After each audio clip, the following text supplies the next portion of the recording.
Hey guys, how's it going? Kevin Cleary here with a knife review. This is a pretty exciting review for me.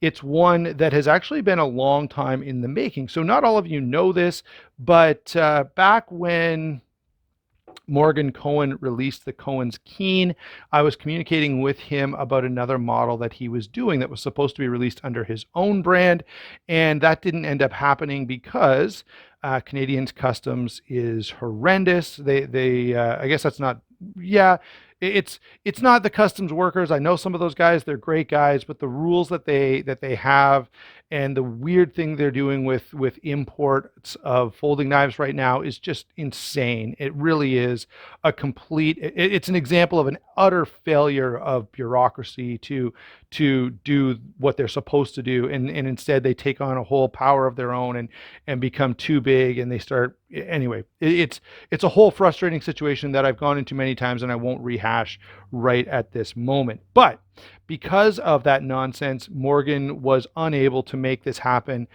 make this particular model happen under his own brand, and instead, Bestech picked up the design and has released it as a Bestech. And I'm really, really glad that that happened because, well, I would have loved to see this, come out as a Koens craft knife. At least it still came out and exists, right? So it's pretty exciting that I don't know, it'd be quite a few years ago now, at least 2.5 years ago. I was talking to Morgan about this particular design. He sent some drawings. We kind of went back and forth discussing it, and I was really excited. He was like, yeah, we'll when it comes out, we'll definitely, I'll send you some over to check out, and you can make a video and all that. And then the whole thing fell apart. He sent me a message saying, look, it's not going to work. Customs is too ridiculous. And so I was kind of sad. But then when I saw Bestech coming out with this model, I kind of got happy again. So, it's not quite as good as it would have been had this been an actual Koens Craft model, but it's still pretty cool. And you can still see Morgan's Maker's Mark right there on the blade. So really, really nice knife. This has so many things that I like. It's going to be an overly positive video. Okay, guys, this is a fantastic design from a really cool designer who has a lot of great stuff. Give him a follow on Instagram. Make some really, really dramatic and cool large fixed blades.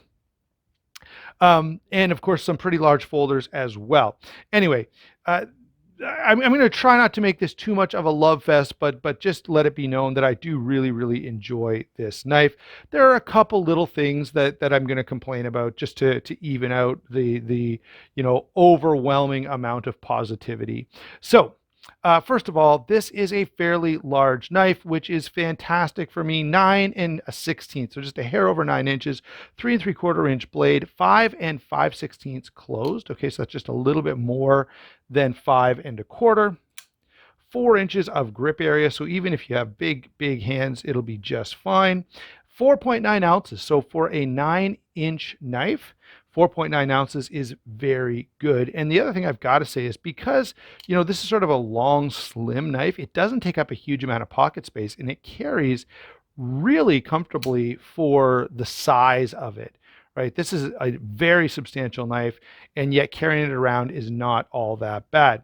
All right, so of course, one of the things I like is the size. You guys know I like the larger knives, and so that is fine. That is fantastic for me. The next thing I like a whole lot is the blade on this knife. So let's take a look. This is an M390 blade with this really, really cool multi-directional satin finish, which is really nice. Bestech has done a great job on this satin grind. What I love about this blade, in satin especially, hold on, let me just clean it off. I'll talk as I'm cleaning. What I love about this knife, especially done with a satin finish, is that the satin really shows off the various facets of the grind. So you've got that swedge up top, a bit of a clip point here, compound grind. Really, all of it shows up really, really dramatically with a satin grind. Now, sadly, a bunch of these models were done in stonewash, and I found, anyway, to me, it really detracts from the coolness of that multifaceted grind. As it stands, I think this looks phenomenal. And I will say, of course, out here at the tip where it's almost like a modified zero grind, it's a little bit thicker behind the edge, or I guess it's not thicker behind the edge, but it's a very abrupt angle out here. So this is not the sliciest portion of the blade, but back here where you're going to be doing most of your cutting, it's really, really good.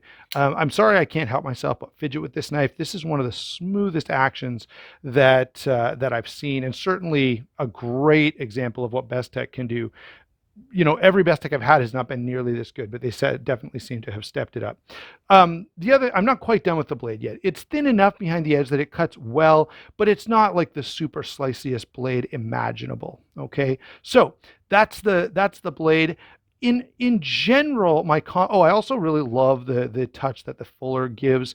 I also really like it for deployment purposes. But the big thing about this blade that I want to specifically notice is that I think they do a great job of offering interesting detail that kind of makes the blade stand out, but it's not so over the top that it becomes distracting. And a lot of Bestech knives, and really a lot of overseas built knives in general, do that. Now, of course, this being designed by Morgan, that obviously his influence has toned this down quite a bit. And so I love the way this blade has enough going on to make it really interesting, but isn't so overdone that it's distracting. So that's going to be a bit of a theme for the overall knife in general. All right. Next thing to talk about is going to be lockup and deployment. Now, this is the one area where I have a couple of small complaints. Nothing at all about the overall performance. So we've got thumb studs, titanium frame lock, sort of, it's sort of a it's almost like a bolster lock, but anyway, so titanium frame lock, thumb stud deployment, or fuller deployment. You can see, now I just want to show you that with this fuller, I can thumb roll the knife. Okay, or I can spidey flick the knife. And to me, that's really all that's necessary. So here's one of my, this is not really a complaint, it's a reflection or a suggestion or something. I think this knife could have been just as good and perhaps even a little bit better without the thumb studs, because they're not necessary. Now, they're not bad, and I do use the thumb studs once in a while to deploy the knife. So while I say they're not necessary, I do actually use them. But here's the other side of this. There are a couple of things. These thumb studs, I feel like look how close they are to that frame. I kind of wish that they had been used as blade stops. Like, they're almost there anyway. You would have to literally change nothing about the design, just change the diameter of these thumb studs until they functioned as blade stops. And I think it would have been really, really nice. And I do prefer knives with these external blade stops. So look at the Riot Torrent here. You see how these function as blade stops? This makes for a very, very strong knife. And not that, I know it's still a folding knife, and strength is not the only consideration, but I just would have liked to see these function as blade stops and add a little bit of strength. A knife this big and this beefy, I think, could benefit from having those extra little points of strength engineered into the design. The last complaint I have is, again, an unfair complaint, because everything works really, really well. This knife unlocks well. It's smooth as silk. It deploys really, really well. It's super fidgety. So I can't really offer any actual negative complaints. I can only offer, my wish list, I guess. And the other thing, while I'm making wishes about this knife, would be dual row ceramic bearings, or even roller bearings. Now, I don't think roller bearings would fit in here. If you kind of look, I don't know if I can show you. There we go. You can see the edge of those bearings right there. And there's only, I don't even think there's 1/8 of an inch of space in here. So roller bearings probably wouldn't work, but I think dual row ceramic bearings probably could have been dropped in here without too much of a drastic change. And again, that would have been something very, very compelling to me. And just again, add a little bit of extra force distribution at the pivot and just beef things up a little bit more, because this is a pretty big, beefy knife. And I feel like those minor changes that I've suggested kind of work. Now, hopefully Morgan's not mad at me and he'll be like, forget this jerk, I'm not sending him any more knives. Uh, um, I still love the knife. It still works really, really well. But one of the things that happens to me when I really, really love a knife, I end up becoming more demanding of it and not less. Because I already feel like the knife is so perfect that anything that sort of diminishes from its utter perfection kind of gets in my head. So those are my wishes in terms of lockup deployment and action. Now, in terms of just an assessment of the action, it's incredibly smooth. It's fast. It's easy to deploy. Really, really well done. And this is the best thing I've ever felt done by Bestech. It's at least as good as the Vero engineering knives that I've had, which are also built by Bestech. I would say this is built to the exact same quality. It is really, really phenomenal. Moving on now to the handle, which is another thing that I really like. This is one of those knives that I think is just as beautiful closed as it is open. And again, it's because of the balance that's struck here. The important balance to strike, I think, with any knife is adding some nice visual interest and some detail that adds attraction to the knife without going too far. Right, so you go overboard and it becomes gaudy and not cool. But in this configuration, this is really, really great. We've got end cut carbon fiber here, a nice bronze ano on that titanium. The pocket clip works, I think, with this overall design. It kind of picks up this line from the inlay and kind of carries it to the end. It's not my I don't think the pocket clip is exactly perfect, but it's pretty darn good. So the handle, I find, is really, really nicely done. Again, it just strikes that balance. It's not crazy, but there's enough detail that it's interesting and visually pleasing, and just, makes the knife something to kind of look at and check out. In addition to, by the way, the more important side of this, being quite comfortable. So in terms of feel in hand, this is really, really good. It's, you got tons of real estate. Now it does feel a little better in a saber grip, which is the grip I normally use, than a hammer grip. In a hammer grip, this is not a huge, thick, girthy handle. So in a hammer grip, you have to wrap around quite a bit. In a saber grip, it feels really, really good. Neither one is specifically uncomfortable. It's just a little more comfortable in the saber grip compared to the hammer grip. And so that's, again, the handle is really, really well done, including the way it's designed. So the last thing that we want to do here is get to some comparisons. I've got a number of, large overseas built titanium frame locks, and I guess non-overseas built titanium frame locks. Let's throw in one of my all-time favorites, the Riot Torrent. And I think this is a little more dramatic than the Torrent, but they both do the same sort of general aesthetic appeals to me, where they're cool to look at. There's some interesting stuff going on, but it's not like overblown to the point that it becomes distracting.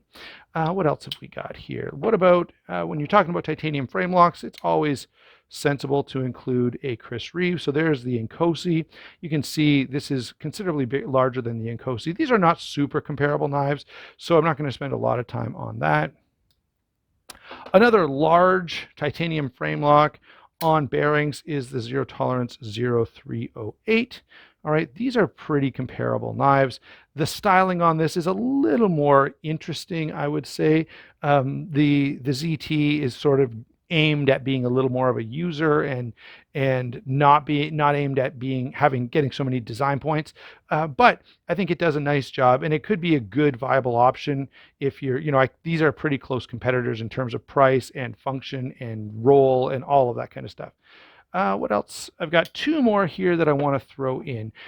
First of all is the Chavez Ultramar 229. I'll just throw that one in for a second. Again, these are not as comparable. This is a little more toned down. And lastly, just because I've got it here, Another overseas competitor is We Knives, and this is the We Upshot. Much smaller, more of an EDC style, but the coloring kind of reminded me of each other. All right, so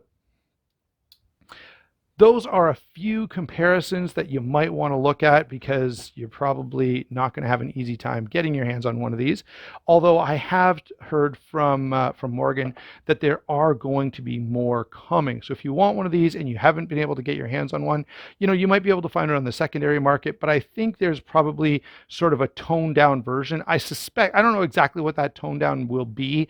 I suspect it won't have the inlay. So there may be just a plain frame lock version, or the inlay might be G10 or something like that rather than the carbon fiber. I can't tell you for sure. I don't know. I don't think the new ones will be serialized either. So there may be more available. I also know Morgan has another design in the works with Bestech.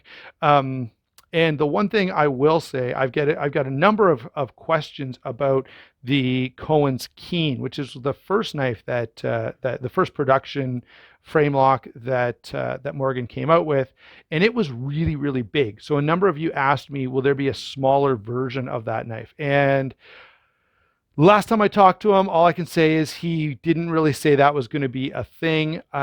I will keep you updated though, and if it ever does become a thing, rest assured that I will get it on the channel and share it with you for sure, because I do like Morgan's designs, and I really like, and I hope that the Bestech partnership continues. So a small size Koens Keen with like a 3.5-inch blade or something would be really, really cool. All right, for now, the Togatta is really, really cool. There are a couple little things that I kind of wish were slightly different. The big wish I have though is that these were just more available. And so for right now, if you want one, they're pretty tough to find. But if you can find one, go ahead and pick it up because you will not be disappointed. Thanks a lot for watching. Don't forget to like and subscribe. Don't forget to check those channel sponsors. We will talk to you soon.